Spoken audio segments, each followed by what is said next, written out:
kuna zawadi ya Mungu lakini hujaijua. Leo nitakuonyesha. Fanya hivi, fanya mkono wako hivi, angalia alama zile ziko hapa, hiyo mistari, hii mistari ya mkono wako. Leo nitakufundisha mambo ya kiroho. Angalia hizi, unaona hizi laini ziko hapa, angalia laini zako na za mwenzako uone hazifanani. Angalia, hiyo ndio nyota. Mpe Yesu makofi mazuri. Hiyo ndio nyota yako, hizo laini. Kila mtu ana nyota yake. Kuna he, kiangalia, kuna mtu mikono yake iko na he, kuna ingine wae. Angalia mikono vizuri, hiyo ndio nyota. Kuna mtu aliondoka na nyota yako, lakini leo kinywa cha Bwana kinanena hiyo nyota na irejesha. Haleluya, hiyo ndio nyota ichukuliwa. Wakati maandiko yanasema hivi, wakati Mungu alimpa uwezo Musa kuongoza Waisraeli wavuke ile mambo mengine katika mji wa baraka, Musa mkononi mwake alikuwa na kitu. Alikuwa na nini? Wimbo. Mpe Yesu makofi. Maandiko yanasema Musa alikuwa na ulimi, mtu wa kuzita zita, akiongea mbele za watu. Kilime, kama wanasema kilime, unapata akona ulimi, hawezi ongea, anaongea kizita zita. Haleluya, hangeweza kuongea mbele za watu, lakini Mungu akampa kibali, nyota ya wimbo. Musa kujua kana kwamba hii wimbo ni kibali, hii wimbo ni power.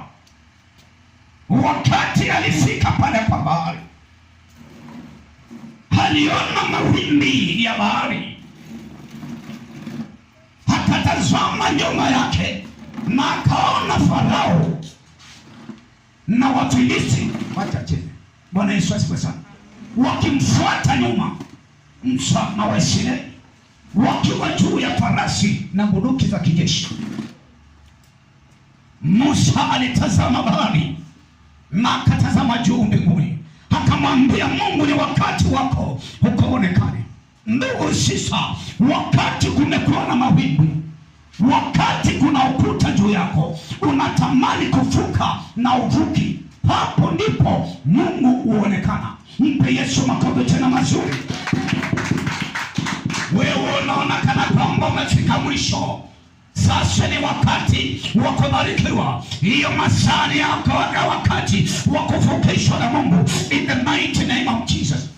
Musa aliangalia bahari, akaona mawimbi ya bahari, akaangalia nyuma, akaona Wafilisti wale Masadukayo wakiwa nyuma na farasi za kivita na yule Farao. Mungu akauliza, Mungu nitafanya nini? Mungu alimwambia nini? Alimuuliza Musa, ni nini ulicho nacho mkononi? Musa, uko na nini mkononi?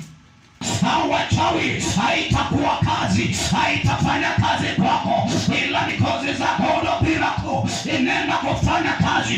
Ni miujiza ya baraka, ni miujiza ya kurejea katika your marriage, ni miujiza ya promotion.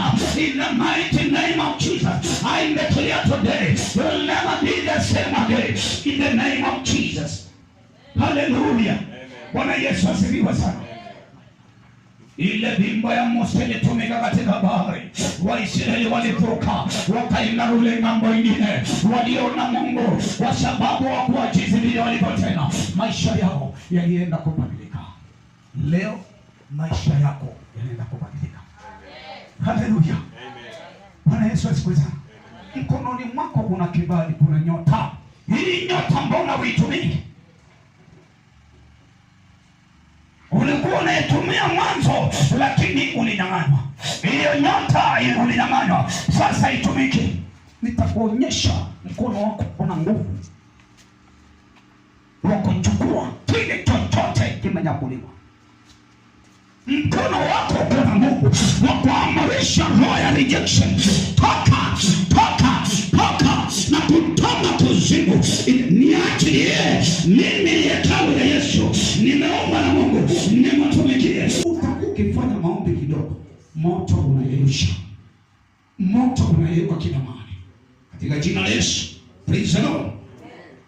Aya, twende katika kitabu cha Matendo ya Mitume sura ajili ya jina la